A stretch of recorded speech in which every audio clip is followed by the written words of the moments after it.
Broadcasting live. Listen live online 24/7. 24/7. Around the world. Right here. Right now. It's 300 Radio. And you know this, man. Scott-free morning show. Who got the flavor? Who got the flow? It's Scott, you already know. Bringing the heat wherever you go. Scott-free morning show. Turn it up, let the whole world know. It's the Scott. Welcome back to a brand new episode of the Scott-Free Morning Show. I am your gracious host himself, L. Scott. You see the name on the screen, people. On today's episode, I'm not gonna hold you. It's Friday, and on Fridays I like to keep things a little loose. I know if you're a regular here, you know that I can get a little long-winded. And for one, I can get a little angry at times, you know. And so what I'm trying to do now is I told myself what I'm gonna do moving forward is I wasn't gonna beat y'all guys over the head with a whole bunch of heavy talk every time. Sometimes you're going to come here to escape. And I don't want to make it to where this is another place to go just to feel heavy every time you do. So it's Friday.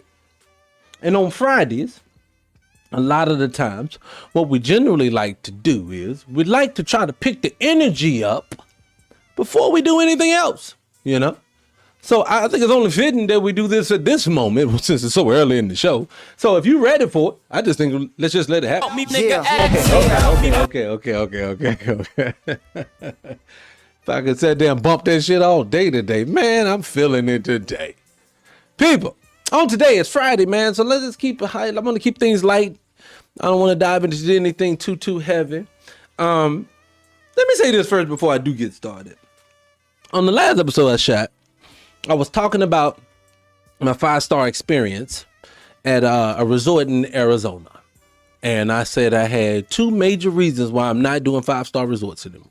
If you'd like to know the first reason, go back and watch the last episode. It's up on the air right now. It's a very good piece. I think you're going to thoroughly enjoy that episode. So definitely check it out at 300radio.com or on 300 Radio and the number 1 on YouTube. That's the best 2 places to catch the full episode. But in that episode, I talked about those things. Like I said, the one is there. And the second thing I never got to. The second thing that makes me say I'm never, ever going back. Let me cut this down a little bit more. I want to make sure I'm not getting running you guys down with that. So another reason why I'm not going back, it is because people, if you're going to be 5-star, it should be immaculate, especially in today's 2025 prices. It should be immaculate. So I should not walk into a room and the first thing I smell is must. Okay? Now, I don't know if it's must from the covers, must from the walls, must from the last person was there. I do not know, but it was must. And like I said, I don't want to describe the place or describe the type of room it was. It was like a little villa thing, but I don't want to describe it too much because then you people know what I'm talking about. And like I said, I don't throw this place under the bus because they treated me very well, but this room, it's a bit left a lot to be desired is what I'll say it that way. It's you shouldn't walk in and smell that. This place went back and forth between musty to smell like broccoli a couple of times. Then one time it smelled like straight sewage. I would say shit, but I think sewage is, when you know it's sewage, it's some shit. You know what I'm saying? If you get what I mean. Because it wasn't even just shit with sewage. So I don't know what it was. I don't know if this place has a plumbing problem. If it was older, I would say it's a bit older. So I'm not gonna say how old it is. I looked it up because I was like, how old is this motherfucking place? But no, it was old, but it's not that old. It should not be producing what I stated. And so with that being said, I think just moving forward, I'm just not staying at 5 stars no more. Because I should not have to pay 5-star, get my food delivered to me. Now, at least unlike the Cosmo, which let's throw them blasters under the bus again. Cosmo in Vegas ain't worth a damn. 5-star my ass. That is a 2-star at best. It's pretty to look at, but that's about the fuck it. But in this place, So they brought you. They unlike Cosmo who didn't bring it. They bring you DoorDash. This place brought you know your room service to your room on the plate. Now it's wrapped up, but I get it was cooler, so I appreciate it. Now, would I appreciated one of those ahas? I call those the ahas. The ahas are the plates that has the silver tops. Aha, Mr. Scott. Yes. This asparagus is my favorite. Yeah, that's what it was. But no, I didn't get on that. That bitch was wrapped up in some plastic, but at least it was on the tray. Okay, and they gave you water again. And they gave you free water for all the prices that I paid. They better gave me free water. They did. So the room service was cool, but it wasn't great. The bed was big. It was soft. But the feel of the room just didn't give me, that I want to get. So I ended up sleeping like this. I don't know how people are when y'all go to hotel rooms. So a lot of times for me, I don't care 5-star or not. It's gonna take me a bit to get warmed up to it. Okay, it ain't gonna just be right out the gate. I'm in love with it and it's great, right? So I always take a minute to warm up. Like for one, I sleep fully clothed for some reason when I go to the hotel room. Socks. There's gonna be some sweatpants or some house pants, something that's gonna be made for bedtime. I'm gonna have them on. T-shirt. I won't go long sleeve. I'll cook to death. But short sleeve, and I lay there and I'm like that. I put a cover up halfway. She'll never get all real up on me, coming damn near to your waist. You know what I'm saying? And then you mouth, and if you anything like me, I don't want to get attacked by the underneath the covers at the foot of the bed monsters. So I don't want to know what's down there in them hotel rooms, and I have issues with it. And then at the headboard, like for me, I sleep with my arms sometimes underneath the cover like that, right? I'm like that. No, sir, not in no hotel room. Their hands not going up just like that the whole time. So imagine I'm already like that in clean quarters. They don't smell like must. So imagine what I'm doing when I'm in this place. So I'm just laid there like, oh, come on, brother. So all night long like that. And I just, to me, for 5-star praise, I should not have to sleep like that. No, because that's going to probably give it away if I tell you that. So let me leave that alone. Because I was going to tell you something else about I was going to describe the room again. So let me not do that. So, but yeah, let me just tell you guys. So 5-star experience, make sure your spa amenities are up to snuff. Y'all shit cost way too much money for me to leave that dissatisfied after a nice self-care day like it was supposed to be. So please, guys, put more effort and energy into doing a great job in the spa and come clean the musty ass rooms or tear them down. Whatever you need to do, you make it happen. But outside of that, the place was amazing. Food was good. What's funny thing, and then we're gonna move on. You know what's funny about the food? Food in 5-star now, some places, like again, Cosmo ain't shit, but in some places they're amazing. And one of the places they are amazing at is most 5-star places. This was one of them. I'm sorry, I got sidetracked. Most 5-star places late, and this was another one. And I can always tell you this. What I've learned since I'm in the medical field, so holistically, but I'm in the medical field, and the one thing I always get a kick out when I see women is you'll be amazed at how when I first saw women maybe 10 years ago, how everybody was anemic. Everyone was anemic. Fast forward to today, damn near every woman I know sleep with a fan or made the air conditioner all year long. And you think, so what happened? Women used to love heat. Y'all don't like heat no more. And I know why. It's because the food cooking you. See, food now ain't food. It's food-like substances. So food-like substances make your ass hot. And what it is, your body trying to burn off some shit. They say, what the hell is this? I don't know what it is. Let me ask you this. How many of you guys, raise your hand. Raise your hand. How many of you guys at night just wake up in the middle of the night on fire?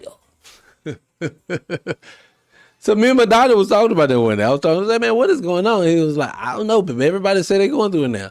But you ever just wake up on fire in the middle of the night? What it is, in my opinion, and this is like I said, from a medical standpoint, I think what it is, your body is cooking from the inside out. You're burning, so your body temperature rises to digest your food. And see, everywhere you go, especially fast food, sit down restaurants, hell, the grocery store, the same thing. all of them now, it's like a whole bunch of trash. So you imagine all day long your body's consuming something that it ain't even, it's something foreign to it. It is trying to fight it off like a disease all day long. So look into it like this. You know how when you get sick, you get a fever. Well, your body starts cooking and then it has to cool itself back down. So you're working because you're sick. Same way with this food. You're ingesting it and your body is working like a motherfucker trying to get rid of it. And it's got you cooking all night long. So that's where the fan and the air conditioning and everything else is coming from. You need to start eating organic food. And my whole point was that that's what I like about 5-star places. 5-star places still give you a lot of times good quality food. And I know it because I ate trash food. I went down there to be well, to take care of my wellness. I was going to go hiking and work out and take yoga classes while I was there and do some stretching with the massage and the acupuncture and everything. I was going to do all this thing, just make it a wellness time. Man, I thought they ate DoorDash and ate at the little bar and had drinks. It was fun, don't get me wrong. But I ate a lot of trash food. Well, what should have been trash food. Perfectly fine. I just knew when I got home and got on the scale, I was going to be big than a motherfucker from all the food I ate. No, didn't really gain no weight. That was crazy. So I know it's the quality of food. I know it when you go overseas and the food don't have the same ingredients in it that it does in America, but the packaging looked exactly the same company, same everything. But their country gives a damn about their people, obviously, because they say, yo, don't give those people death in the bottle, all right? We can't do that, even though it won't kill them as soon as they drink it. Because that's all they're doing. They're allowing all your food to basically slow kill us. They're slow unalive us. Slow pew-pew us from the inside out. So that's what's happening. I mean, whether we like it or not, that's what, and you ain't got no way you're going to escape it. Everywhere you go, there's going to be some more pew-pew food is what we're going to call it. Okay? Maybe pew-pew food. Like I said, maybe if you go to other places, like I had a friend of mine just go back from Thailand, and they said the same thing. Wasn't no pew-pew food up in there. That was really good. So, anyway, what else are we going to talk about before we go to that first one? First commercial break. No, we ain't going to go to a commercial break. We're going to go to a video. That's what we going to do. We're going to do videos and shit today.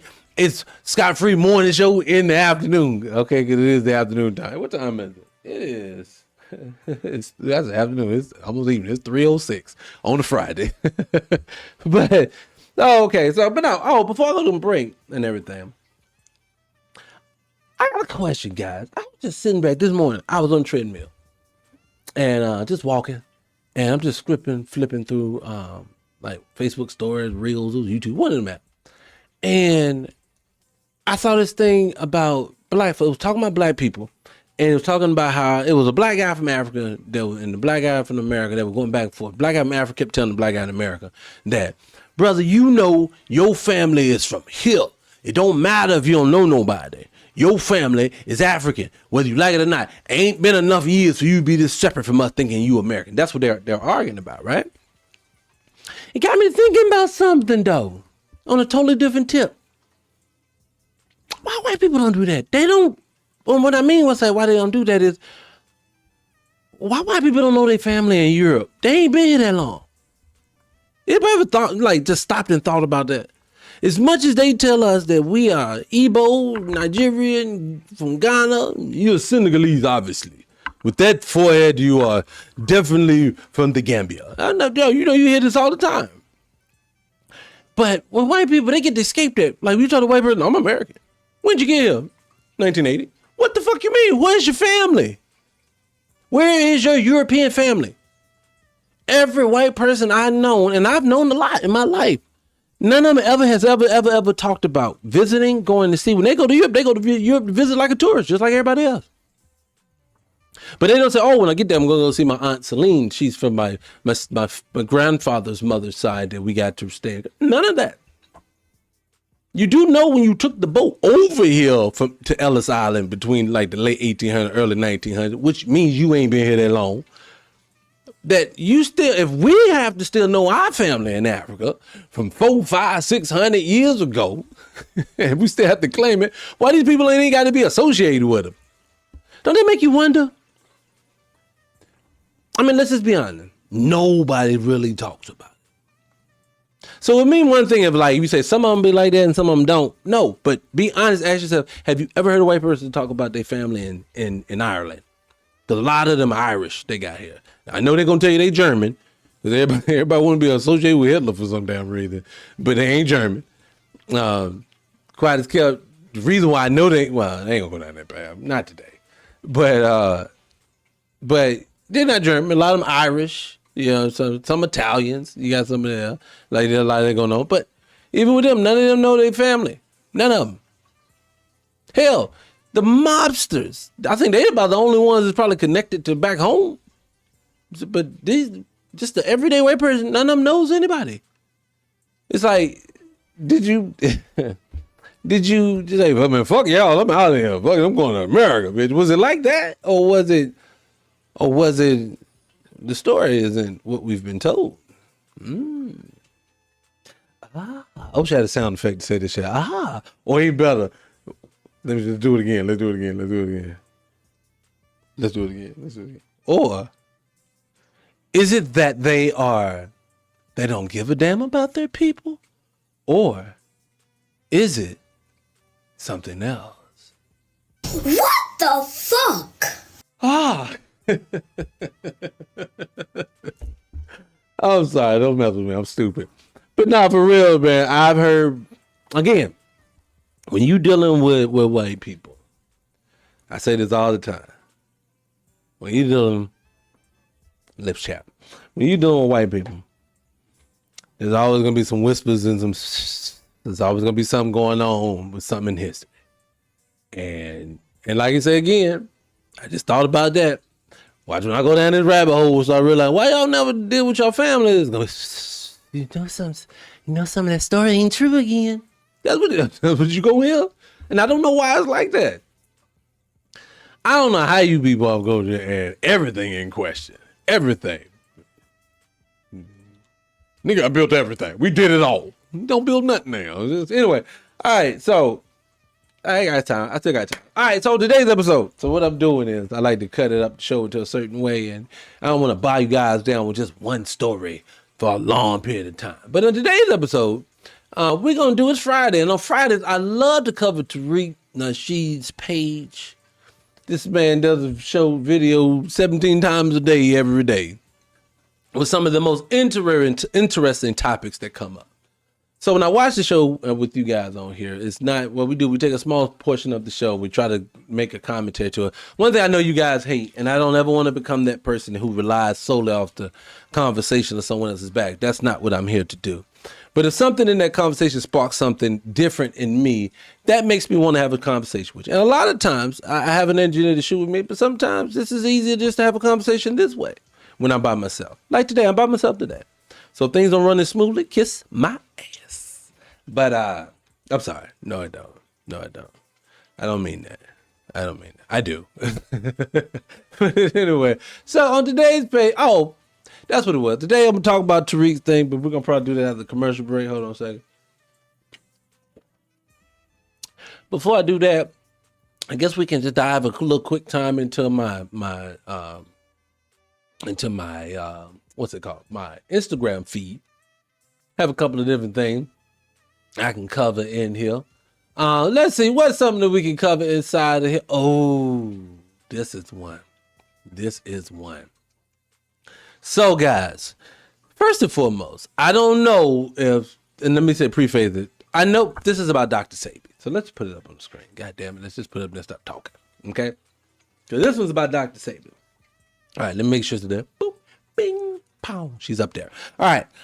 On Dr. Sabi, when he passed away, I know there was seemed to be a split between his family. Some people that I think he co-signed versus some people he didn't.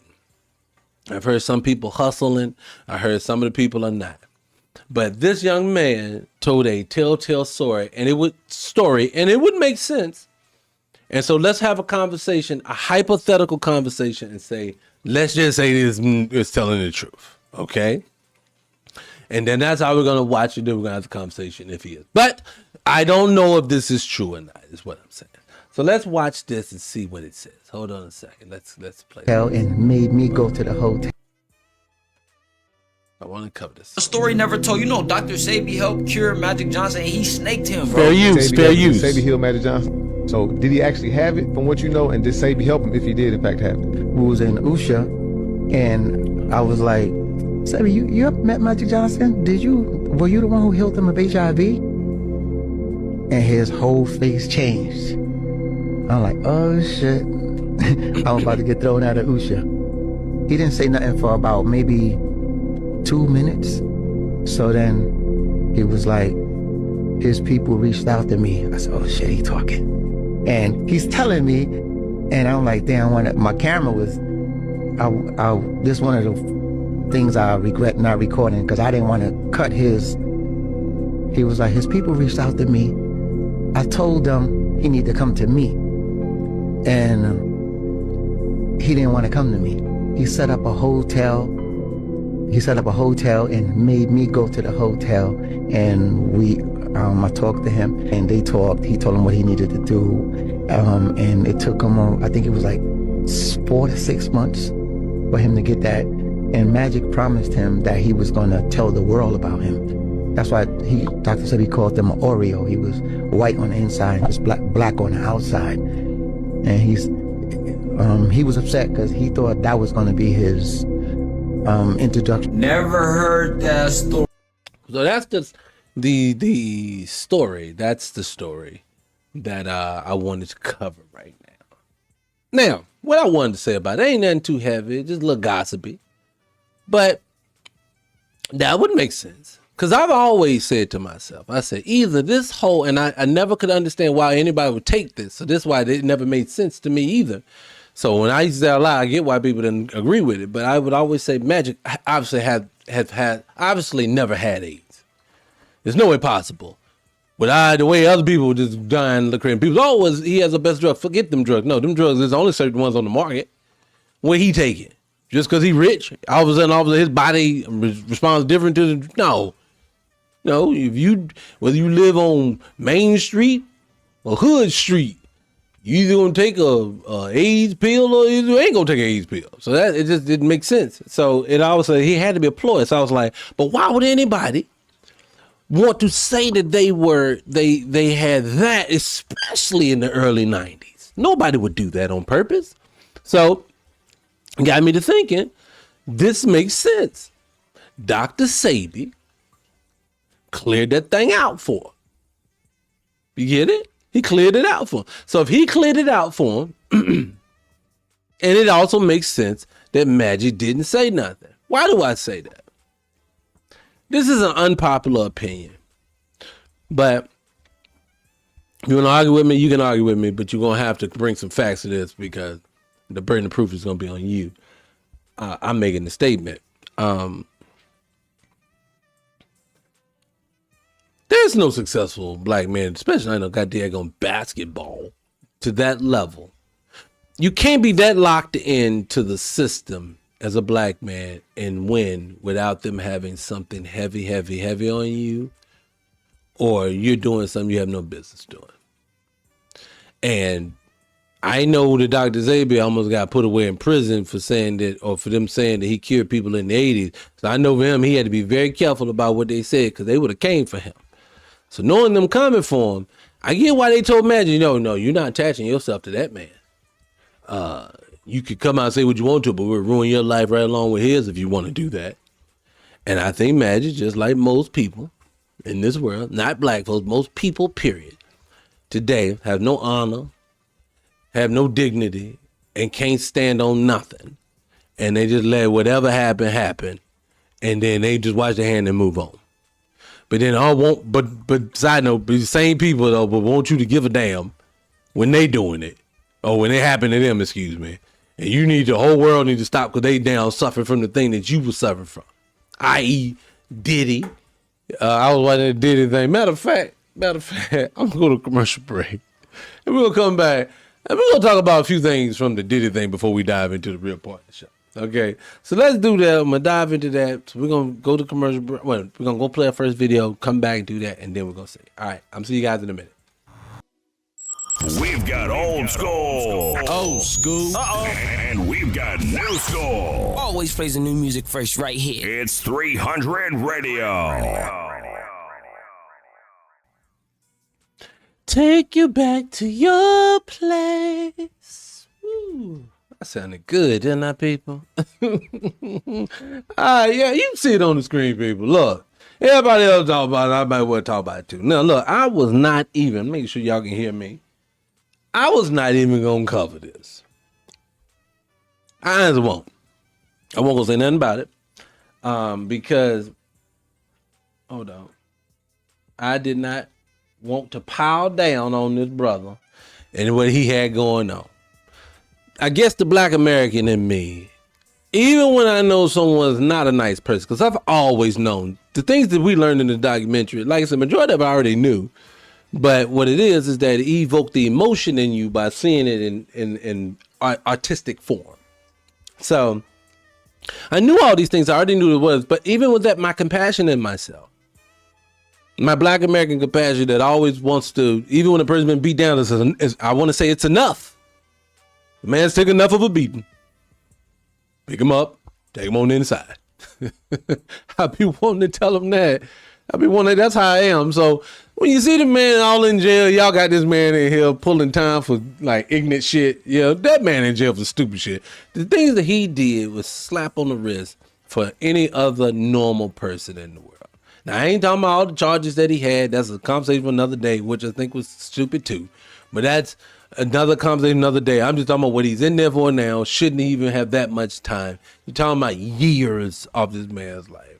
But I think now that the sad part for him, first and foremost, is not unfortunately for him, is what I'm saying. It's unfortunate for him. It's not, most people are not going to view it the way that I do. I'm going to be in the minority, Mr. Diddy man. Most people are not going to say, look, your ass took another beating. Do right moving forward so people don't judge you no more. We Black Americans, we give compassion. If we can give compassion to every other guy on people, we can give it to you too, even though you don't deserve it. None of it at all. And I don't even mean compassion. I'm just saying, let me stop saying, that ain't even compassion. That is, don't let this nigga get railroaded like you wouldn't do a white person. If the white person gonna get off for more, then he shouldn't have to be sitting there long. Let's have an equal justice system. That's all I'm asking for. And this goes for any other person, black, white, or indifferent. I do not care. I don't want anyone to get railroaded. And I'm glad they brought that up because I'm going to come back to something. I want to talk about people like Harvey Weinstein and them. So y'all try to remember. Help me come back to it. But staying on topic with the Diddy thing, this whole Diddy thing is crazy, man, when you feel it, though. So I'm saying all that, I still say, once you feel it, and I did catch a couple of those. I'm not even finished yet. I think I got like episode and a half left. So where I'm at right now, well, first of all, the whole first of all, let's start at the beginning. Let's go back. So let's go back to the beginning. And let's say this first and foremost. Diddy, just like I said about Tamar Braxton, is a product of his environment. Unfortunately, learning so much in depth about his mother, my perception of from the doc, if it's true, and like you say, any document you have to take with a grain of salt because it's someone else's point of view. But in that point of view, just take it for face value that this is all true.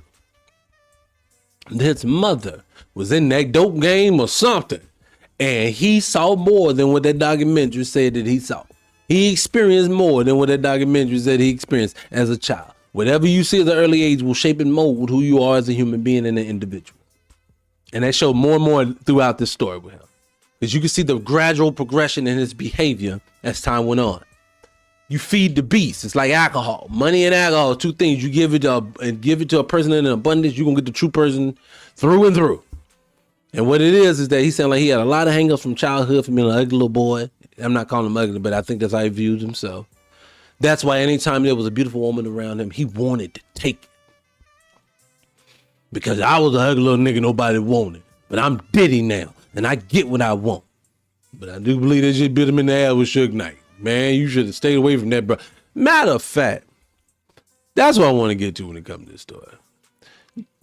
50 Cent, which I don't believe 50. I believe they asked 50 to attach his name to. I don't think this is 50. Now he'll tell me different. I don't think he give a shit, but I don't think 50 put this together. I don't. I think they put his name to it so we would all watch it like this, because just like Surviving R. Kelly and things like that, I didn't watch any of those things. I didn't care to watch any of those things. I don't want to rehash people's traumas. But they know how black folks is. We love some shit when somebody's black name attached to it. So they gave us that so we would go watch it. But I think more than anything else, I think it was to do this. This documentary is nothing more. And then I'll finish telling you what this documentary is about then. But so as you're watching the doc, I think the whole Biggie and Tupac thing is things that we all rumored and heard about over the years. So to have a face put to it, and I had a lot of people, I was looking at the line, said the co-founder guy who was telling a lot of this stuff, incriminating things about Diddy, especially when it came to actually Pac and to Big. That guy, people gonna say, well, he's just bitter because he got fired. Look, I believe he's bitter. I would be bitter too. But I think bitter and the truth can still both exist in the same space. You can be bitter about something and still know that something still happened. So you saw the Making the Band, making a walk for cheesecake back in 05, 06, 07, whenever that was. You knew that this man had this stuff capable in him. You knew that every black person on that label, every person, period, on that label was struggling to get their money. We knew about this for decades. Mace told you. New Edition told you. I think Total even told you. Rumored Biggie was Craig Mack told you. All these people telling you, come on, man, where smoke, there's fire. So you knew it was coming. You knew he was doing it. And let me say this too. Side note, Baps, whatever. I can't remember what her first name is supposed to be now. But Baps, the girl from the band that they made, the Diddy did, that's in the documentary. Shame on you, ma'am. Shame the hell on you. I would say a little harder word, but I'm gonna leave it there. You ought to be ashamed of yourself. I remember watching Making the Band. And I say shame on you because that light-skinned chick that sung in the group should be pissed off at you. Y'all bullied that woman into signing that trash-ass contract with Diddy. Y'all bullied that woman. And now to look back on hindsight, to know that you had a lawyer look at it and tell you this is trash, and you signed it anyway. Oh, that's so horrible. We on Bad Boy. So you forced that lady to sign a crappy deal. You better not ever come out complaining. You better not ever come out complaining about nothing. How dare you? Don. Oh my God, Don. Don. We'll get on Aubrey in a second. Don. Wow. It's hard for me to like a lot of these people in here, you get it. You see what they went through, the stuff that happened. People like Don, though, she don't sit well with me. And it's the only reason why I said it about Don portion of the thing. Don don't sit well with me from the documentary because the things that she rode with him, no matter what, she was always riding with Diddy. I'm riding with Diddy. I'm riding with Diddy. I'm riding with Diddy. And then to know it's the first moment he get locked up, you turn on him. That tells me one thing.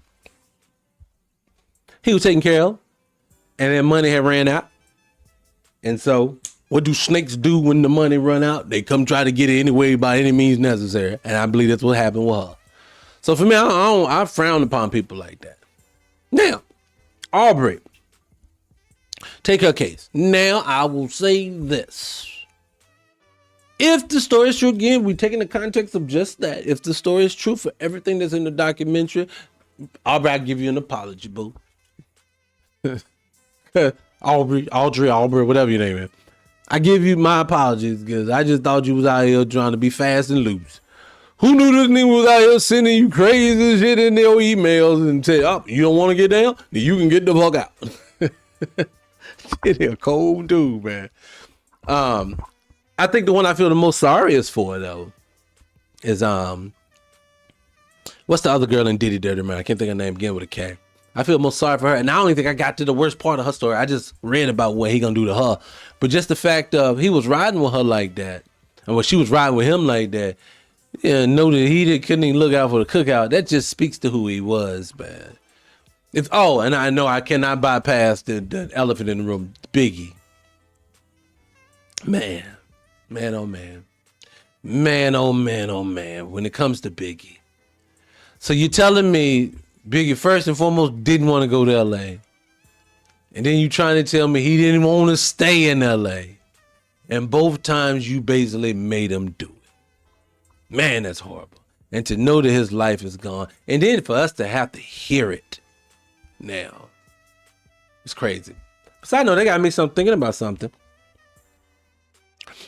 Here we go again. And it kind of going to bleed into what I'm going to talk about. I may come back and talk about Diddy some more. But let me bleed into this. Talk about how it wants to. But this kind of bleeds into it. I'm so sick and tired of lawmakers. Even in this story with Diddy and them. Matter of fact, I'm tying in the boat. I'm so tired of Harvey Weinstein's story. They hide information. That's what I'm gonna talk about. Matter of fact, let me come back to it. I'll just say this with Diddy's story. The guy who basically is in there with the police, basically dropping dime on Diddy. Why we ain't never heard this before? Why they ain't never questioned Diddy for like that for? Why is he man still walking down the street if all of this is valid and true? If they could tie that into into him, they'd have picked him. They should have picked him up. Why didn't they? They're sitting on it. See, I'm going to tell this country this. You cannot expect the people to respect the law when they are openly seeing some people are above it. And it ain't gods that are above it. These are everyday people who should not be above it. And it ain't just Diddy. Diddy lets me know something. If a black man in America can do all of the things this man did for 30 plus years and get away with it for so long until they decided, because they decided to bring him down, then imagine what a Jeff Bezos or a Mark Zuckerberg or type. I ain't saying that. Type of man and money, Elon Musk type is doing in this world. So it fits into the, if you can read my lips, if it fits into that same type of rhetoric, because that's what it seems like all these people are into, Diddy just the tip of the iceberg, brother. Start digging. And that kind of leads me into a different topic that I've been trying to get to, pivot, but I still want to keep talking about the Diddy thing. It was so much to cover. Maybe we need to do a part 2. I may come back. I don't know. But it got me talking about what we believe in this world. We got to stop believing and start proving in this world, especially as black folks. What do I mean? People, you notice how on Diddy Watch or Diddy Gate, he's been in prison for a couple of months. We've seen him in prison clothes. We've seen him on the yard. We've seen R. Kelly serenading people. We've seen Bill Cosby in his cell. We've seen one after another after another. But we always just have to hear about the white person that's in jail. But you never see it.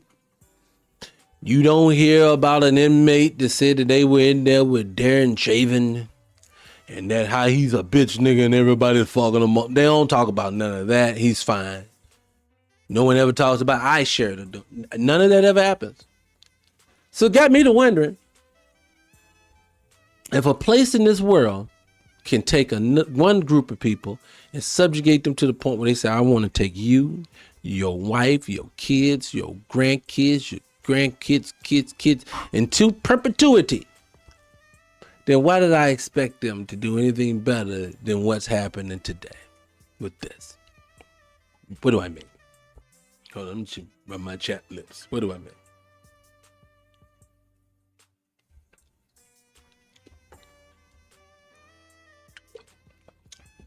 Why do I believe that a group of people who would do all of that to you wouldn't lie to you about when they had to punish themselves for the same behavior that they do to you every day? You get what I'm saying? Why are they above lying? Oh, okay, fine. That's a built-in excuse now. Just imagine in the world, well, soon as they say, yo, Harvey Weinstein, gotta go to prison. All right. Damn. It wasn't to say, they don't say, look, we're going to put you in the van out back. We're going to shave your face off for the next 5 years. You're going to have to pretty much stay over in Europe, okay? You got to stay over there, put some shades on anytime you go out, keep your head bald, do something, get in shape. Try to do something else. No one expects you to get in shape, so you're a fat bastard now. No one ever know it's you. You do that 5 years, come out, we'll say you went in there and got healthy and now you're back. But no, they're gonna say, no, he's in jail. You're just being hateful and stupid and dumb. But like I said, prove it. The burden of proof is on you. I made the statement. You prove it. I didn't say it's real. I said the possibility is. And it sounds real to me. You get what I'm saying? Because it doesn't make sense. It doesn't make sense that we always got to see these people, hear about these people, and then nothing with these other people. Soon as the trial or the case is over, whoop, whoop, we move on. You ain't talking about that, no. That's over. We ain't talking about none of that. Hey, you remember that case? What case? Well, I remember what case you're talking about. Yes, you do. You remember that case? I don't know what you're talking about. Well, let me tell you about Diddy. Oh, yeah, you remember. They said Diddy did. You're like, what? Side note, I told you people on this show, black folks with money, especially people we know got money, do not get to pass it on to their next generation. Smokey is the current victim of it. And I was just thinking of somebody, who else is, and then that's how the system took OJ. And they basically told OJ, even in death, sir, you're going to pay for this because you got off. That man got to now pay $58 million from his estate to the Goldman family, if I ain't mistaken. But wow. They said, you people are not going to get to pass anything on. I'm sorry. No, it's not how it's going to work. One of these days, we're going to have a conversation about white folks for real. And we're going to really dive into it. But ain't no need to push the envelope today. I push it later today, and there's going to be some pushback. I know how you people are. But now, just to finish out the Diddy thing, man, it's just, it's people going back and forth why it should have been made, should not have been made. I just wanted to end out this topic by saying this. The documentary isn't to catch a predator. It isn't to remove the man off the street and to have justice done. This isn't what this is about.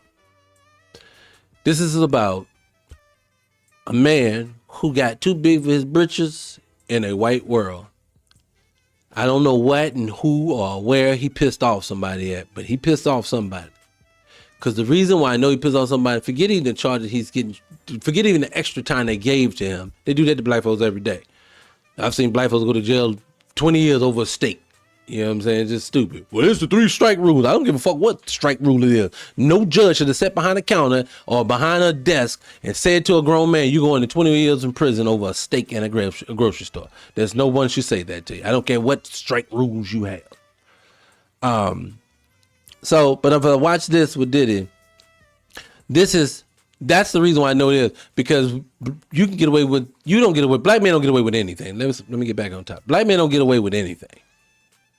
But for him to roll around and do the things that he did for as long as he did, to beat as many cases as he did, easily, to be honest with you, and to keep his persona lets you know he was locked in with some real big dogs. Now, who did he piss off? I don't know.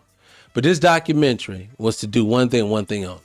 They started out by telling him when they first put him in jail, I'm going to ruin your life. I wouldn't be surprised if whoever's doing it to him came to him and said this to him. Probably did to him in his cell.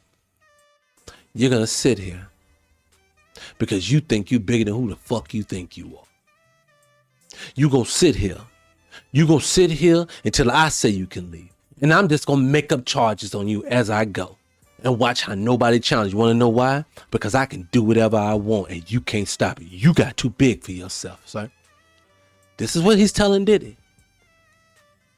But you know what? I'm not going to stop there. Because you may eat this time. No, sir. This is over for you. So even when you get out of here after we make you serve longer time than you had, you thought you was going to get out and go on a Diddy tour, a apology tour, and we ain't going. No, you going away and you ain't never coming back. And this documentary was the nail in the coffin. Diddy will never walk around freely. He will not build anything else ever again. If he walks away with any money, he's going to be lucky because they're going to come from more lawsuits are going to pop up as he go along. Every person in that movie is going to have a lawsuit. People we didn't see in that movie is going to have a lawsuit.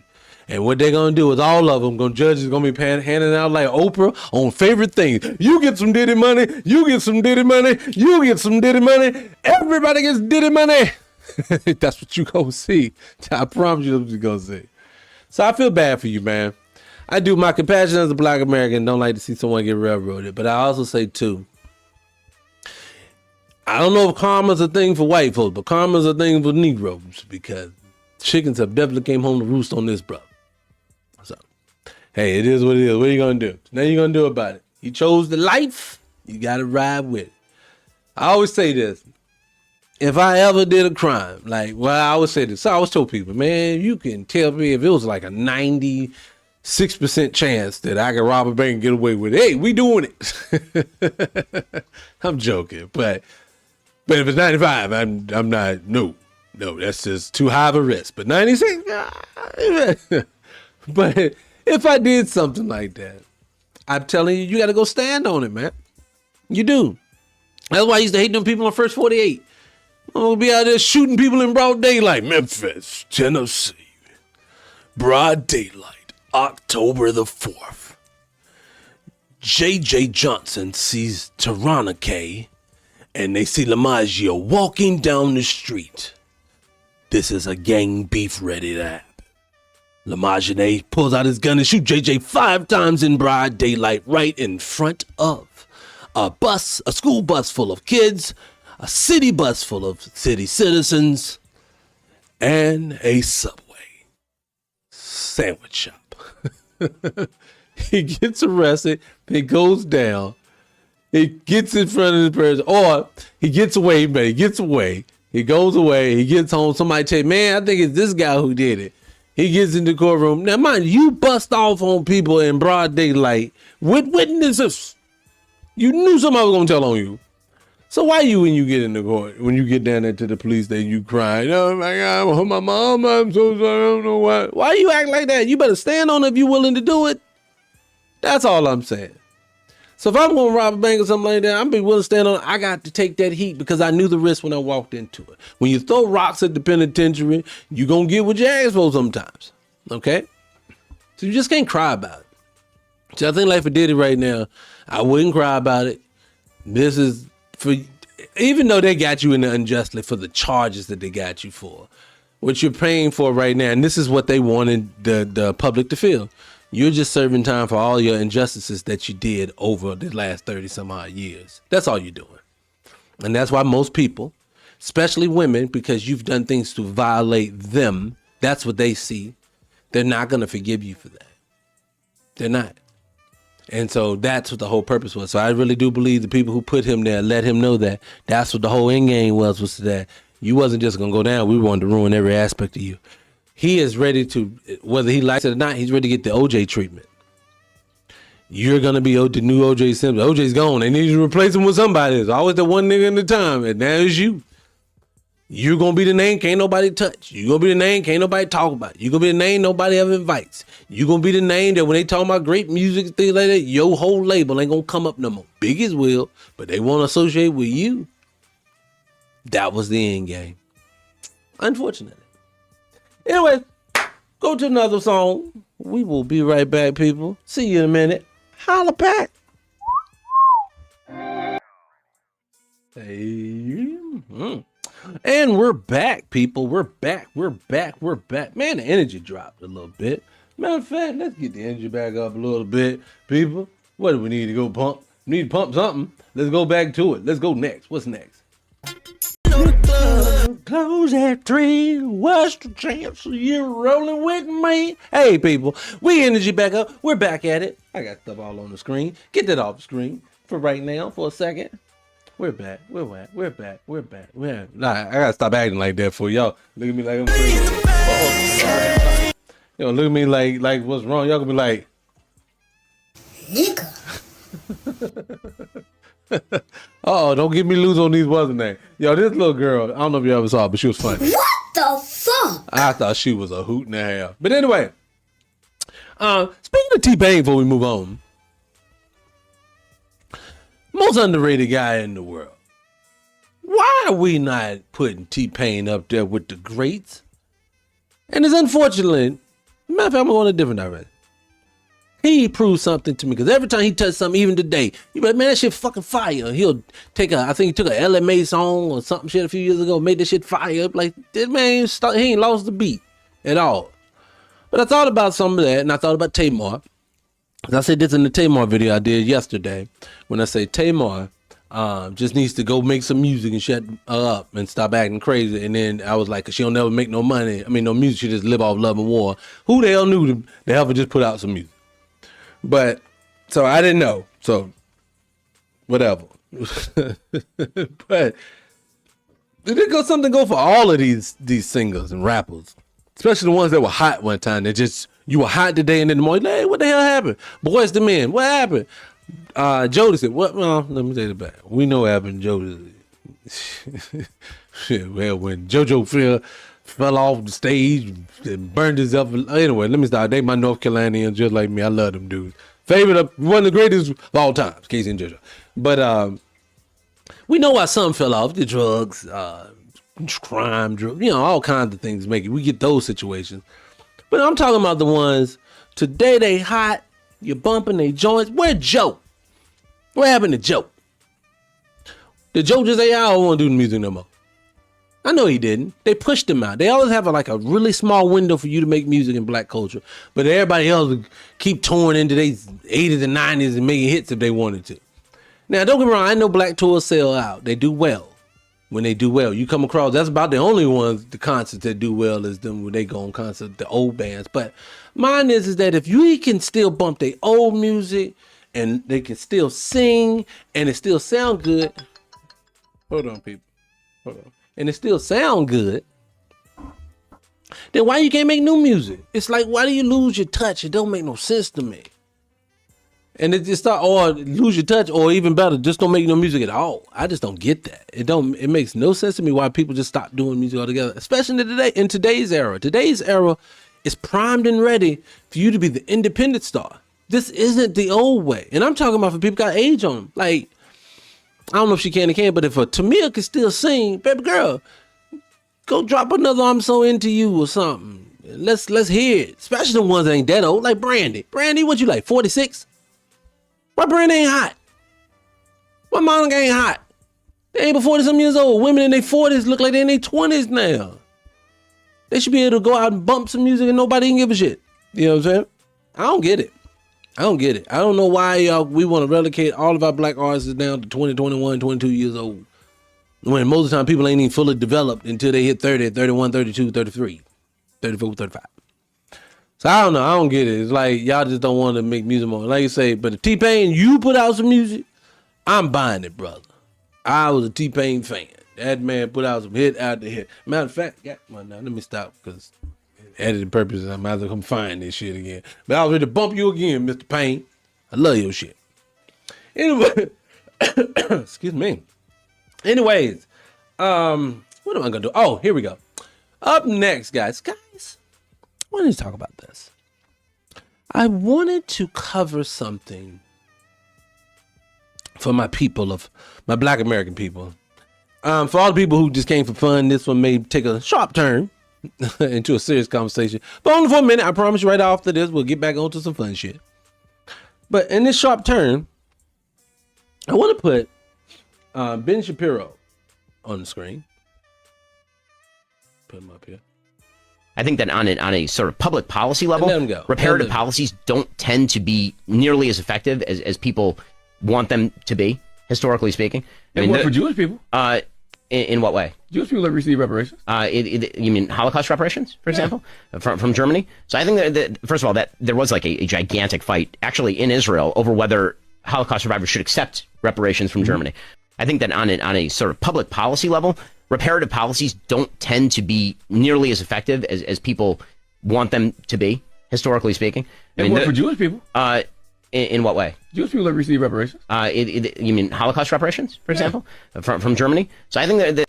So he didn't substantiate that claim. He just made a claim that, reparations ain't what really works. That's just not the way it works. That's one. With no evidence, just make a blanket statement. And then when Charlemagne challenges him on whether or not works for you guys, because you guys receive it, You tried to minimize the fact that you guys got it. Oh, you know, they had an argument in Israel over whether or not we should accept it. Didn't your ass accept it though? Don't play me like we stupid. You sit in front of my crowd. No, what you're saying is, and this is why I wanted to cover this. To my black people, stop allowing people to shame you because our debt is owed. Mr. Shapiro knows this debt is owed, but what he is also saying to you is I don't give a shit if your people get what it needs or don't needs. I only am here because this helps me and my platform. If I was not able to get any help from here, I wouldn't be sitting in front of you niggas that I'm sitting in front of right now, is what he is saying. You don't deserve anything because I don't want you to have anything. But my people can have it all day and it's fine. That is what Mr. Shapiro is telling Charlemagne the God.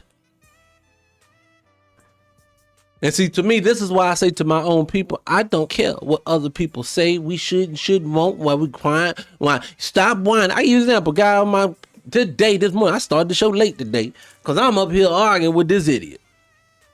And this idiot, you people whining about reparations. And here, matter of fact, this is what he said, pretty much in a nutshell. I should put it on the screen. If I could find it, I would have put it up there. But this dude, he's up there. I'm fine.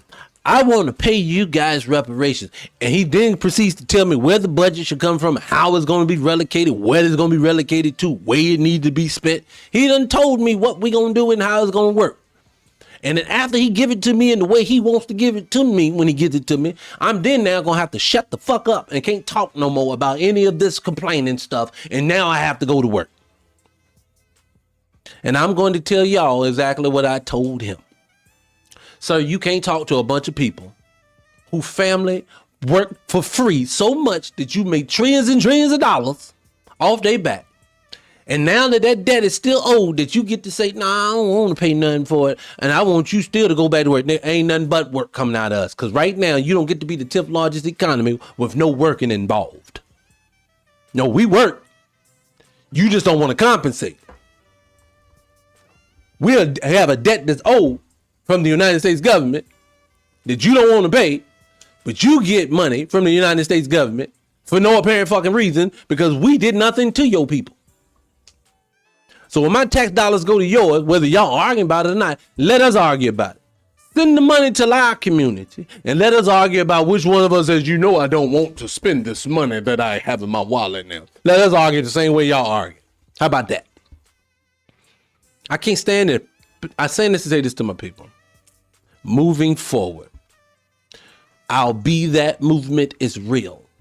Meaning, when someone comes to you and they say to you, stop whining, stop complaining, stop bitching, stop moaning, you guys just need to put up yourself by your bootstrap because you're lazy. You look them dead in your eye and you say, I'll be that.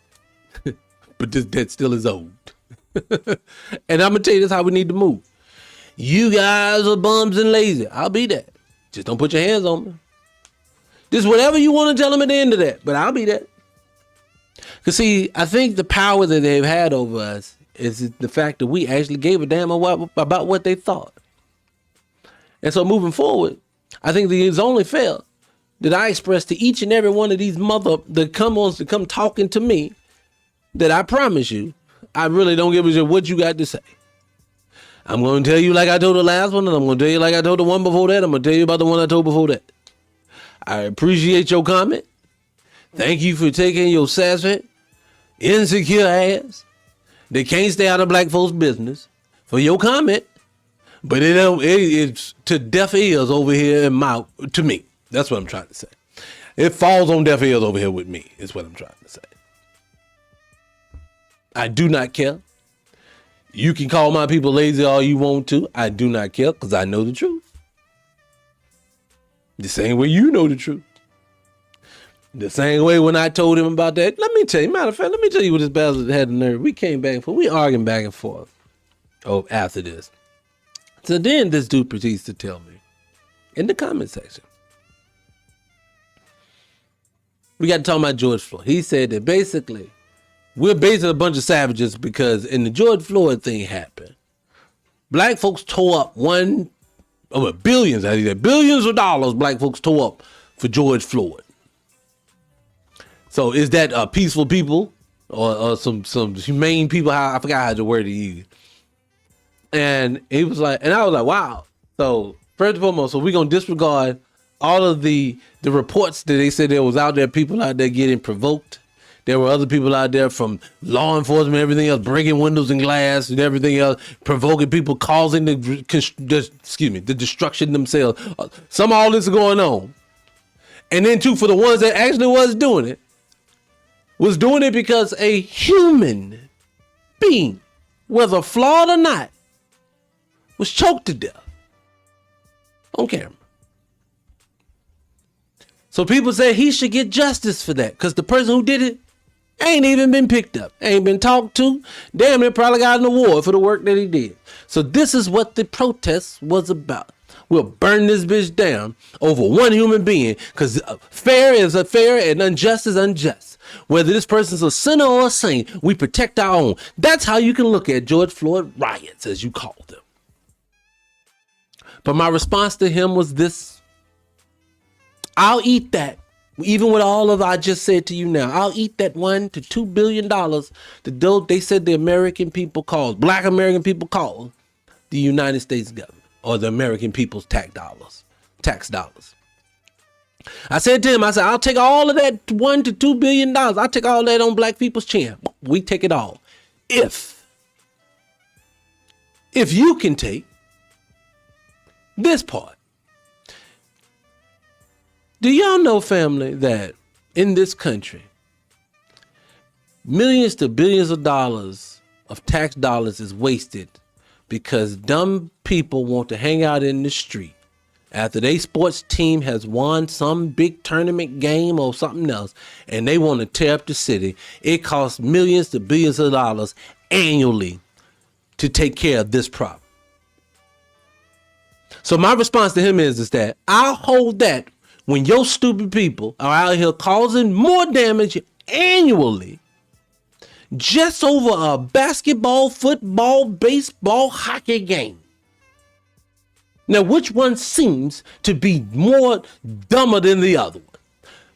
The human people saying the humans need to be protected no matter what they have done with their lives, because we don't know what that person's life was like before he became the person that he became. Or the people who are just so excited because someone threw a basketball through a hoop that you decided to flip over cars and bust out property on people's windows in their homes or their businesses. Needless to say, he never came back with a response. And the reason is because who can justify the behavior of their culture? You can't. But what they're so used to is that I'll just make sure that I control how you eat and feed your family because I own all the job. So that way I can say any slick ass comment to you and you better not say the truth back to me. Otherwise, that's your ass, Mr. Postman. And that's where they have us at. That's why to any person that comes to me and say that I'm hateful to anybody, I am not hateful. I just know there has never been a proven track record of any group of people who have ever came to support us no matter what we've done for them or not done for them. I can say that without a shadow of a doubt. Mr. John Henry Clark said it best. The great ancestor, may he rest in peace. Black Americans, you have no friends. But I digress. Anyway, moving on. What we talking about? See, I told you people, look. See how I just turned that right from that back into that? I don't have to be heavy all the time, but sometimes you gotta get people thinking and percolating in their minds a little bit, That's how I look at it, Anyway, anything else I want to see up here that I want to talk about? Oh, well, do I want to talk about it? Do I have anything I really want to say about it? Let me think. Fuck it. Let's do it. Mr. Brian McKnight. We covered this story a couple days ago. We're going to cover Mr. Brian McKnight again. Mr. Brian McKnight, last time we covered him, we were talking about the situation he did. He did a podcast with Mr. Anton Daniels, and on that podcast, he was talking about how he met his wife, how they never really in love, but it was more religious pressure on how they got together, and that's why they don't really get along to this day, per se, right?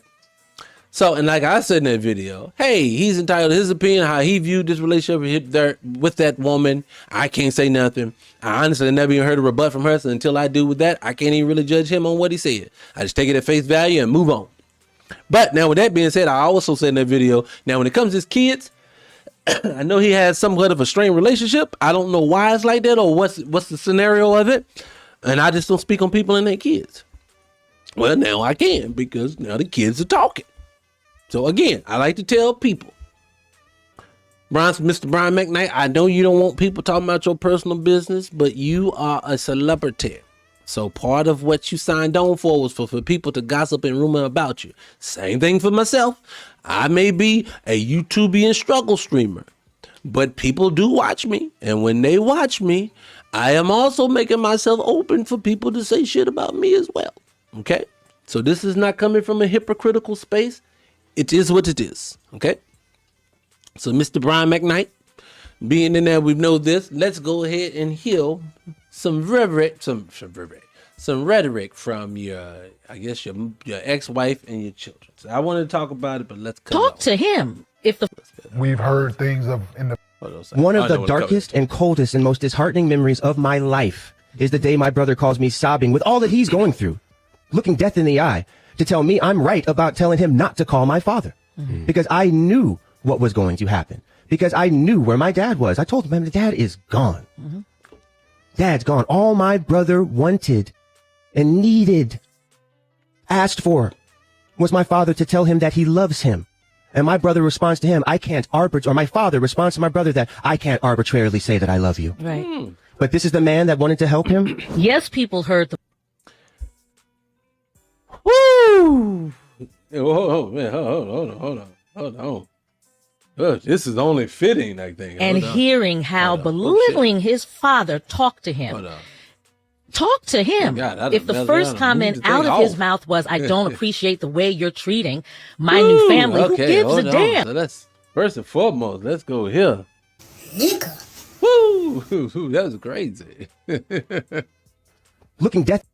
So, what I wanted to say is actually to the end of that clip that I wanted to speak to.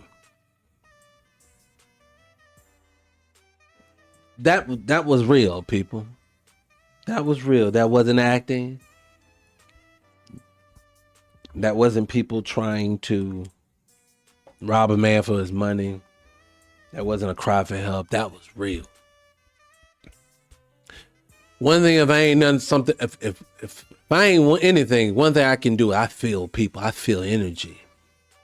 And that energy, like the Diddy thing I talked about in the last segment, that Diddy situation, some of those people, I could feel their energy. Some was positive, some was negative, some was clout chasing, some was not. So I understand it, but I felt this family's energy here, man. And I also know this. These entertainers, not all, but far too many, are some of the most horrible, Diddy-fied type of people in this world. And I don't know if he is or isn't a horrible human being. But brother, I don't think that even if y'all were estranged, because most of the time in these situations, it's the wife's side, the woman's side, the man's side, and then the kid is the one that suffers regardless. So in that situation, regardless, and this is coming from a person who has lived similar situation himself, the child is never at fault. And so if a child reaches out to you and says to you, hey man, just need to know if you ever loved me. But first and foremost, I don't know how you didn't. See, I understand this thing. Brothers, let me speak to my brothers real quick about this situation. Brothers, I feel your pain with the child and the issues you go through when you have baby mamas, especially when you have them young and you're coming from impoverished neighborhoods and you don't know how to handle the situation. You don't know what to do. I understand when you don't have great relationships with them. I understand it. I understand it because I've been through it myself. It is because I didn't have the tools in my toolbox to do it the proper damn way with my first child. So I understand where people are coming from. I understand when you become adults, you just never figure it out. You don't know. Time goes on. Stuff gets harder and harder and harder. And just like most humans, we avoid. We decide to get away. We don't know what to do. We don't know how to handle it. It's just some shame involved. It's a whole lot of situations, a whole lot of emotion.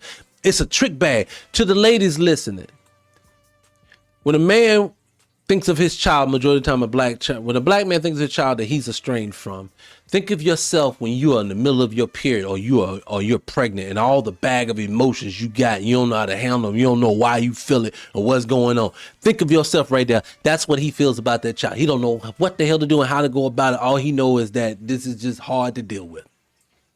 So I understand men when it comes to this. But this shit, I don't understand. I will never understand a man who would do this, who would tell his child, I can't arbitrarily tell you that I never loved you. So that just means you just told that boy without telling him, I don't give a damn about you. You just a product because I wanted a nut that night.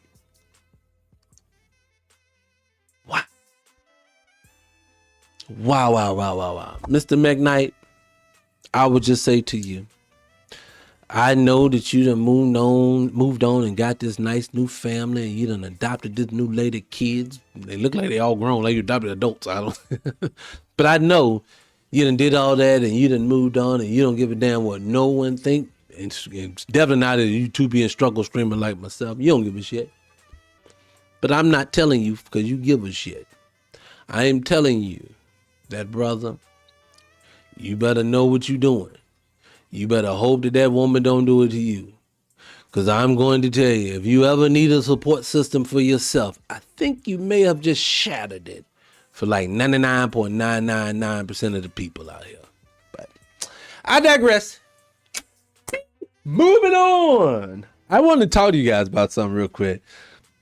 So the next clip I'm going to show you, I'm going to leave him up for a second while. Well, fuck it. Chris Paul is retiring. Chris Paul's retiring. Chris Paul is retiring. Chris Paul's retiring. With this coming out about him. And one I of want the to watch this darkest and clip. coldest and most disheartening Chris memories Paul, of my life is the day my brother called. Chris Paul.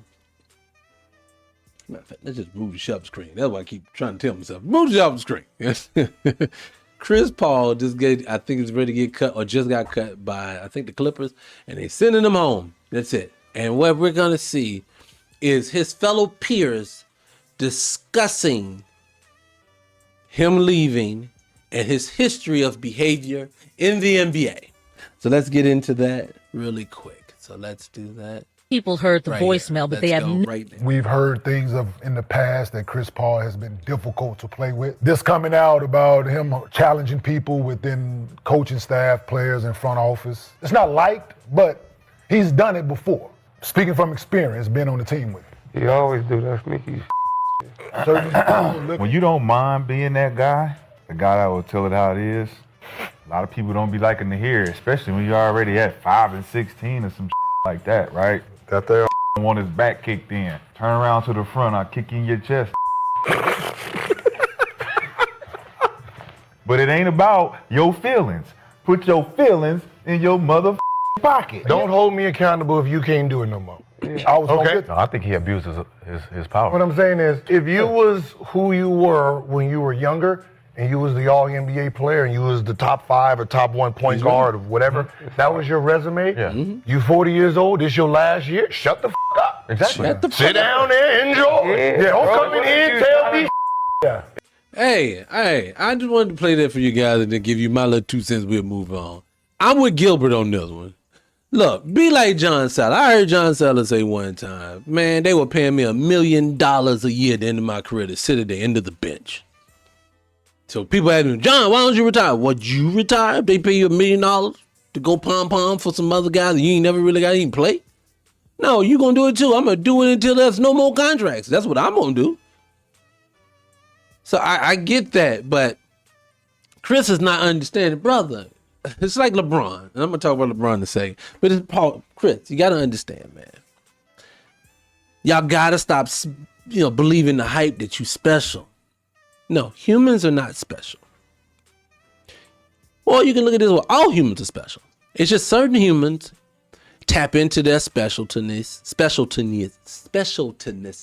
I can't even talk. Some people tap into what makes them special. Some people don't. And see, Chris, you had a rare ability to put a piece of something of basketball into a hoop. And people were willing to pay you millions of dollars for it. But I'm going to tell you, that doesn't make you special. And the only reason why you got treated special while you did is because if you are making the money that you made, it someone was making 10 times, 30 times, 40 times, 50 times, 100 times more off of you than what they were giving you. Your contract was a crumb to your owner. And what your owner is telling you is that I will get rid of a crumb any moment I want to, especially if that crumb is agitating my food or my table or my house or whatever you want to call it, or my team. So, Mr. Paul, at 40, you cannot ruffle feathers anymore. You have to go sit at the end of the bench, like he said, and shut the hell up.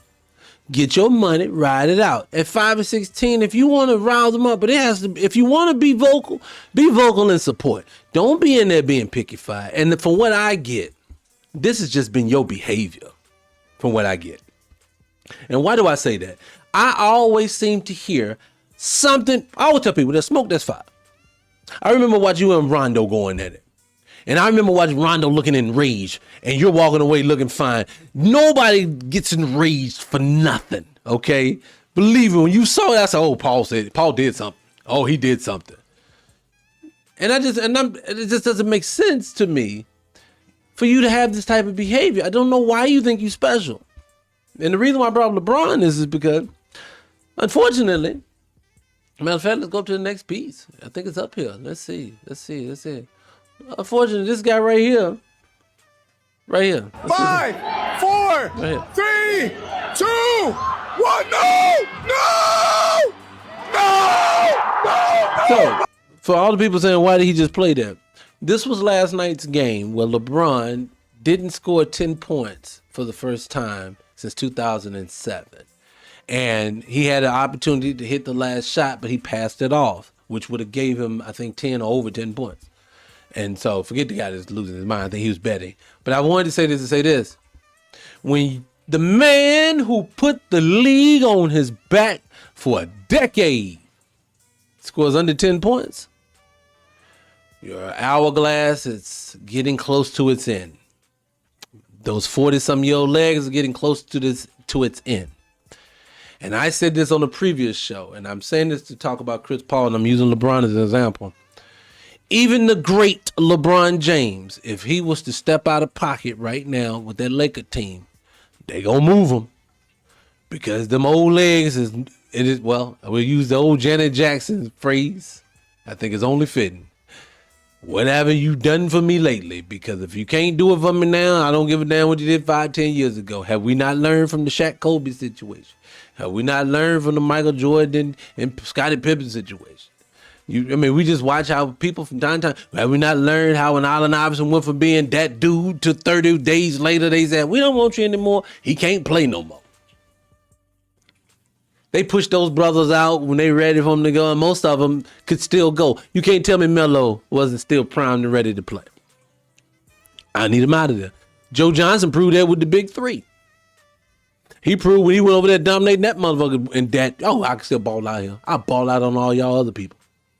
But you see, they pretty much push out. But I think, people need to understand the NBA. Let me tell you, people, the NBA does not have the best players in the world. They have really great players, because there's a lot of them, that they can control. That's what these players are. These are the easily controllable players and the easily marketable players that they can find. And I think right now, people don't realize it, and I would tell it to brothers. I would tell all you brothers, somebody better come out with some game that's ready to revolutionize the game. They need a new Steph. They need a new Jordan, new LeBron. And if it ain't Anthony Edwards, Anthony Edwards is probably the only one I can see exciting-wise that can do it. But he's been in the league too long right now. He should have elevated, I look at him like I look at Dwayne Wade. D Wade first year you gave him a break. You could see it. He was good when he was playing with Oldham and them. You said you could see it. So, oh, he's pretty good. And I knew it from when he was back in college, but I was like, I knew he was good. But I said, oh yeah, Wade's gonna be good. And I think Miami saw it. And so, but then the next year and then the third year, boom, breakout. Dwayne Wade is that dude. Anthony Edwards needs that moment. Otherwise, he's just going to be really good, and then he's going to fade away. But I'm telling you, I'm going to put out the back call to Black American ballers, to the dads and the mamas who got sons coming up, the 17, 18, 19, 20, that's looking to end in this league, and they really got enough good talent to get there. You need to understand, we need a superstar. Why do we need a Black American superstar at this moment? Because if we don't get one very, very soon, it's going to be the international show and the white show. Because this Luka, now you got this Austin Reeves, and now you got the Joker. It's getting whiter. And see, all it is, and see, people are saying, man, these dudes are just exceptional. They're not exceptional. I'm going to tell you, this is how I know the league doesn't have the best players anymore. This is how I know. And I hate to say this is going to sound bad, but it is because Luka and them are balling out. One thing I know about black folks in my era coming up and before. One thing I'm going to tell you to be true. This is going to sound very bad, so white people close your ears. But if a white guy stepped on the court in any neighborhood that had black folks in it that balled out, if you had to stick to white boy, he better not ball out today. So you gave him everything you got to make sure you shut him down. That's my era and before. I'm watching way too many white guys that go out here and ball. Why is this happening? Because we ain't getting the best players no more in that league. But what did I expect? They love to get declared the players from the hood because the hood has a lot of black males in there that are very athletic. But at least in the 80s and the 90s when they had trash diets, it was still food that was trash diets. But today, they're eating paper Cheetos and paper Doritos for the diet. So their brains are shrinking, and what do I expect them to be? Why do I expect them to be stars when they live this way? They'll be good and adequate, but the greatness is being snuffed out through their diet and their education. But anyway, so I just want to say that to Chris Paul, brother, go sit your ass down at the end of that bench. Shut up if you can get on another team, but you may have just alienated yourself right up out the league. Now, being that, this will let you know whether these players, and let me go back to that screen. Let me go back to the screen. Hold on a second. What happened next with Chris Paul? Where did it go? God damn it, where did it go? I was right on the thing. Oh, right up. No, that's not it. Where's the damn thing? Where's that? I don't know. But anyway, when you go back to Chris Paul, let's take it up screen altogether. So when you go back to Chris Paul's situation, if you want to know if these brothers' assessment of Chris Paul is real, or are they conflating the truth and they're just haters, I'm going to tell you how you know.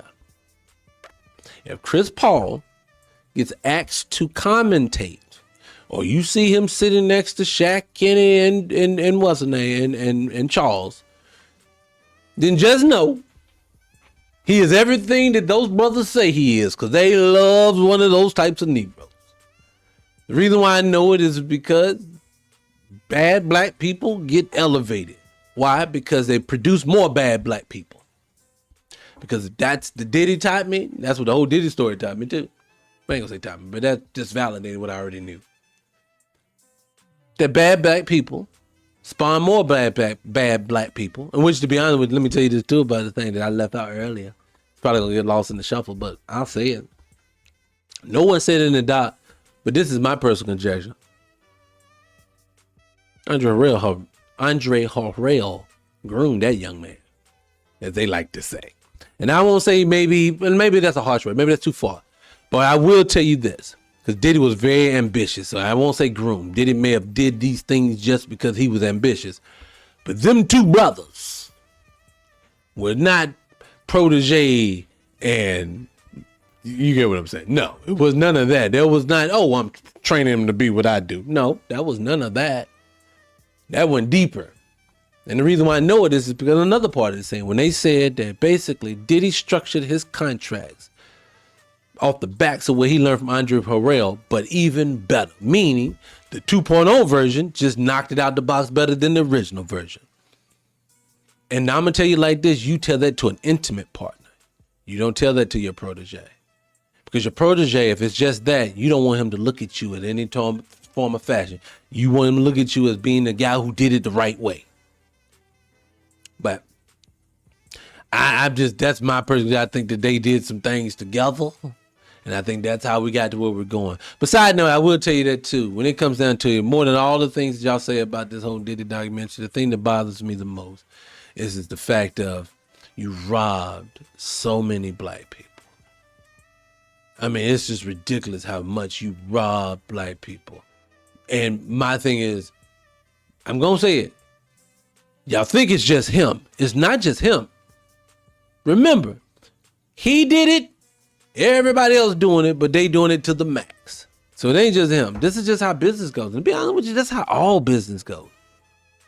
Which is unfortunate. But either way, I digress. We're going to the next video, come back, maybe we're going to do something else, we may go on, but we'll see. Be right back, guys.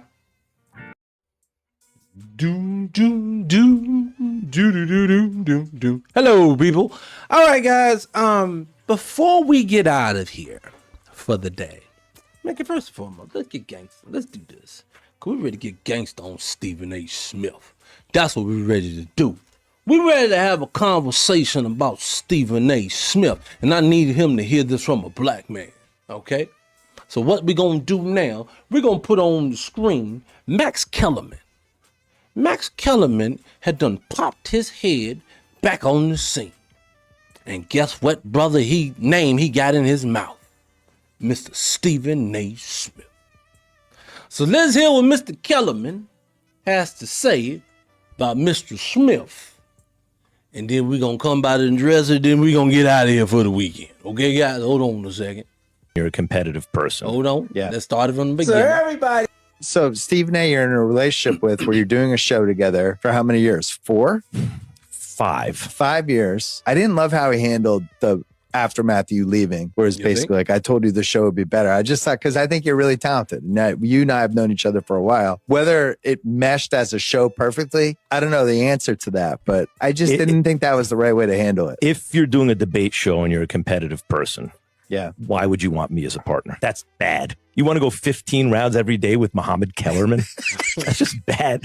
You know, it's embarrassing. You know, I have an idea. This is what I want to put on TV. I want to spar Bud Crawford every day for 15 rounds, and I want everyone to see it.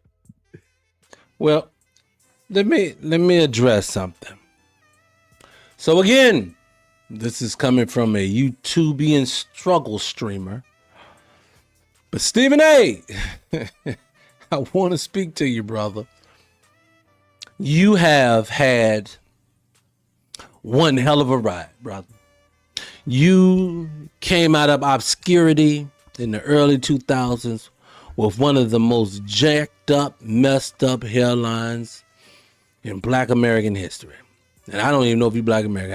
I've heard rumors. I don't know. Well, it's black man's hairline, period. And it's only proceeded to get worse over the years. But yet and still, even though your hairline keeps running from your face, you have grown your wealth and your status and your name to a level that no other men in your industry probably has ever gotten to. Now that I think about it. Definitely not the income that you've gotten to. You have carved out the lane. You, sir, are an innovator in your space. You changed the way that people looked at sports commentary. Now, the problem with that is people don't look at it in a positive. But you did do the change. And I just want to tell you, brother, I know you have had one hell of a ride. Boy, the type of women you have probably laid down with, you probably with that janky hairline thought, I would never think the day that I would have this bad chick laid up with me. I know you have said that to yourself. But I want to say to you too, brother, even though it has been a great run, I think that run is about ready to end, brother. It's coming to an end. It is. It's coming to an end because now that Max Kellerman is on the scene, with your name in his mouth, it's not going to end well for you. I have a strong feeling. We've all been waiting for the smoking gun that's going to get Stephen A. because he talked too much, he talked too fast, and he talked too much without thinking. And we all know this was coming. And I'm wondering for you, Stephen A., if you want to avoid the downfall happening now, tread lightly on how you handle your interaction with the one and only Max Kellerman moving forward. Because if you do not handle this properly, I promise you, this would be the end of what the Stephen A. Smith experience is. Handle it properly. Take the high road if you want to keep it going. That man's background alone is going to give him enough clout to take you out, if y'all know what I mean. His background. Just go look at this background, figure out who can say and do things that others can, and you'll get what I mean. So knowing that about him, Stephen A., tread lightly. Because for one, he's not lying. He actually was a better debater than you. 2, I agree with him majority of the time when we had conversations. And 3, no one likes you. So you're going to lose this argument, Stephen A. So if I was you, tread lightly. That's my conjecture for you. But I can definitely tell you, if he's back on the scene, especially with the guy, and I forgot the guy's name that he's interviewing with, but that guy, he's one of them dudes that's known for bucking the system. So if he's interviewing with him and they got your name in his mouth, you better watch out, because that means somebody got blood in the water. They coming. And it's not ironic that at the same time you got the Boulay class with the Roland Martins and the Jasmine Crockett's and the Michelle Obamas, they coming for you. It's not ironic at the same time you getting that you got other white men of stature, Serena Williams' husband, G-checking you on camera, testing your resolve to see how you respond. It's not ironic all this happened at one time. So I'm just telling you, don't poke your chest out. This is one time you may want to play chess and not just be loud. But I digress. Anyways, wait a minute. Hold on. Is this it? Is this the end of the show? Do I really want to end it here, guys? Do we want another topic, guys? Let's see. You had me going. Let's see if we got one more topic in me. Let's see. Do we got one in me? Let's see.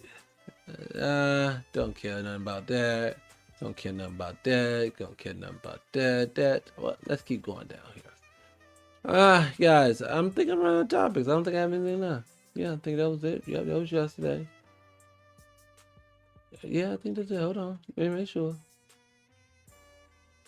I said LeBron may be gone from LA.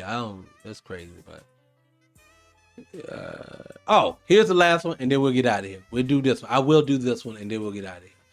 Here's a guy. I ain't even gonna give you context. Let's just watch it, and then we'll go from here. Okay, so let's put him on the screen. He put his name on that shit. Guy, not Gene. Let's go. How much in total do you pay tax? Supposedly. Probably 50%. Isn't that stupid? Yeah, of course. So, okay, you're paying half your money. So you're working 6 months of the year for free. For what? No safety, no amazing education, no proper healthcare, and no lifestyle. Why are you doing that? You got a tree. You can move. When Daniel moved, because that's the talk I gave him. It's like, why are you staying there? Why be somewhere you are tolerated when you can be celebrated? Why are you wasting so much energy being worried about all this nonsense that you can not worry about anymore? Race issues and taxes and safety and so on, when you can just have all the energy back in you and then you can just perform. Because the level of hustle you have is phenomenal. Imagine that hustle, but with no restrictions. Imagine the level of growth you're gonna have in a much shorter span of time. How much? Well, let me address this. I wanted to address what he said in here because he said a couple of things. And the premise of what he's saying, I get it. Yo, you living in an oppressed place, get up, pack up, get up, go. Take a chance. Go somewhere you've never been before. Try harder. Places to treat you better. On the surface, makes sense. But first and foremost, you can call it race baiting all you want to, but the proof is in the pudding. When black folks go places, they don't always get treated the same way than this brother of his complexion. Man, here we go with the race card again. You can say whatever you want, but there's a reason why every time I look at a travel ban from a country, it be some obscure African country that can't come over here. Why they always putting a travel ban and blocking migration from other places from Africa all the goddamn time? Why? Because we live in a place that is biased. whether you like it or not. You have the debate with me, you're going to lose it every time because all you're going to do is result down to trolling because you can't stand on that shit. But the guy is correct. But he's also wrong. He doesn't understand how America works. America likes to argue both sides of the fence. America will tell you in one breath, pull yourself up by your bootstrap. All you got to do is work hard. You can make a living in this world. And then they'll tell black women, man, y'all the most educated women on earth, but you still worth $2 and we don't employ you at all. You at the bottom. Didn't you just say this woman had to go out and work hard and this whole night? How did she end up at the bottom? Because America doesn't work that way. America likes to lie to its people about what it is. America is like a job application that we've all filled out. Remember when you get down to the bottom of the job application, they always say that they are equal opportunity employer and that they do not discriminate versus race, religion, blah, blah, blah, blah, blah. Remember they say that, right? And then you get on the job and you proceed to see all the white folks make more money than you. They give you an excuse why they make more money, but they always make more money than you. Everybody's getting prioritized over you, but you always at the bottom. But they tell you it's your fault and it ain't the system. They can say whatever they want. Black folks don't hear it. Black folks don't believe it no more anyway, so you might as well just stop saying it.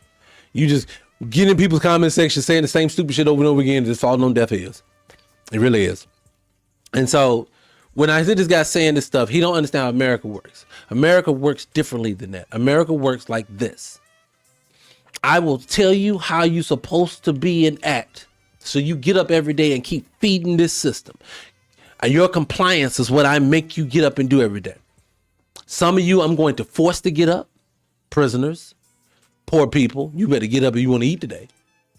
All the way to rich people, I'm going to do the same thing to you too. I'm feeding off of what you build for me. And when I say rich people, I ain't talking about super rich. I'm talking about like person who makes a couple $100,000 a year. You're feeding it too. They eating your ass alive and you feeding it. Because they eating us up. But I wanted to say to us like this. Again, he doesn't understand how America works. Child support. Why are you telling men that they can't leave the country if they go over a certain amount of money for child support? They can't travel. Because let's just be honest. I get it on the surface. Why do you take it? Well, we have to take it because he has a debt that's owed. And if he leaves this country, he will leave that debt behind. I'm sorry. Did we not just watch millions of people leave their lands to come here? Where's that black man going in this world that he gonna have it any better or any worse than where he at right now?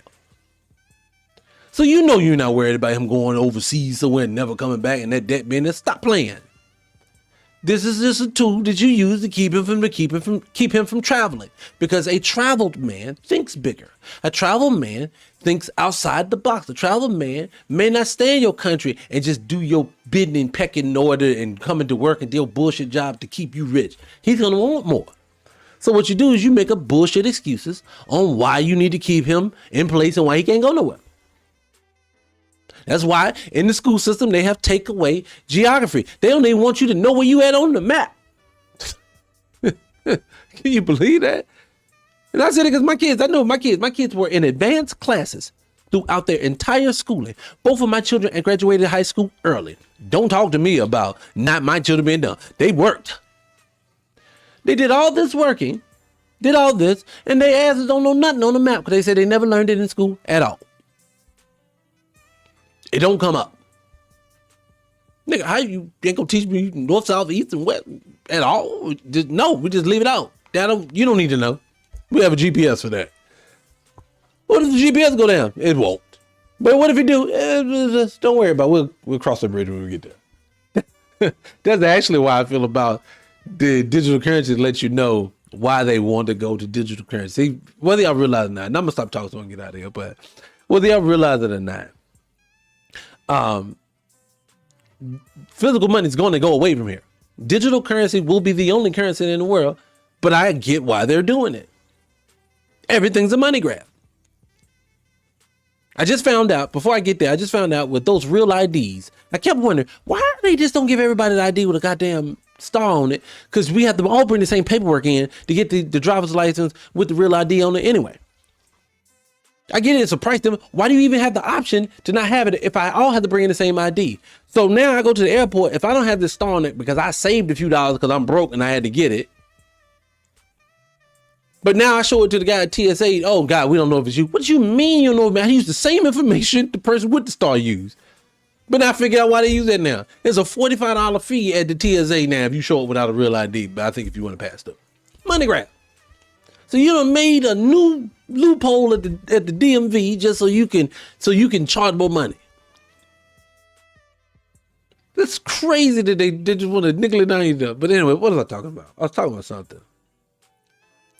Oh, the digital currency. So the reason why I know we're going to digital currency, and you need to know this too, is because the days of, Mr. Johnny down the street cuts grass with a neighbor during the summer, and he get his son to help him, and they charge you $25 a week, right? Yeah, he gonna still do that, but with a digital currency, he gonna have to come over there and use some type of swiper, PayPal, something, and they gonna get their 1 to 2.9% off of every transaction, when normally you just handed that man the $25. See, I have enough age on me to my generation that came before me. I still knew people who lived off the land. I still knew people who lived and was raised without plumbing in their houses growing up. I still was raised around those people. A lot of those people made a living off of just making money in the neighborhood. Tax free. No one ever had to go through that. But your government said, nope, I want a piece of that too. Can you imagine the greed? That is the only reason they want to get a digital currency, because we control every aspect of it.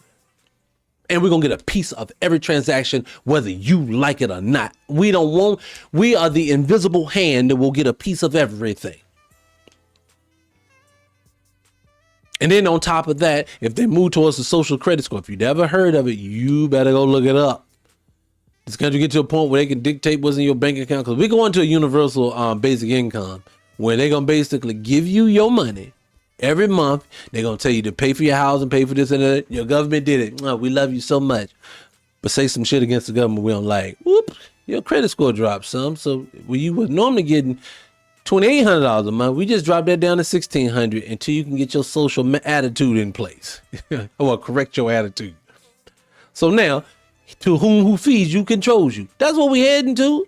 And I know I sound crazy, but I'm going to sound crazy for a few more years until you look up one day and you have this sitting on top of you. Goes, oh shit, how did we get here? Because it's a slow build. That's how it always works.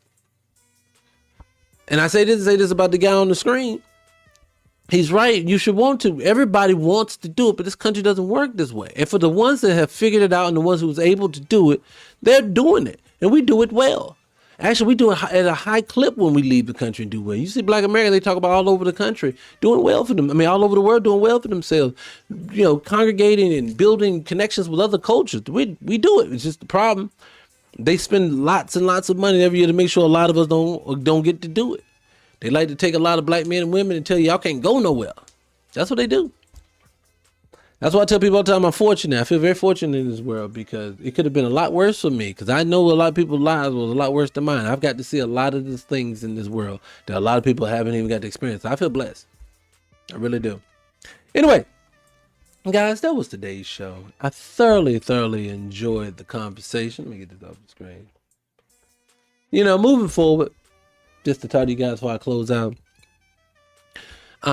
This is at the end of the year. We're in December now. It's like the 5th or 6th. So we're at the end of the year, the top of the year next year. I always get that uneasy, nervy feeling in my stomach when the new year comes around. And I get it. It ain't really the physical year. April's around that springtime. I get it.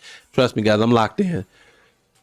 But I'm just talking about when the January 1st is, because we all are moving in a culture. And this culture has on that date, it's the beginning of the year. So I have a lot of big changes for the platform that's going to be coming at the top of the year.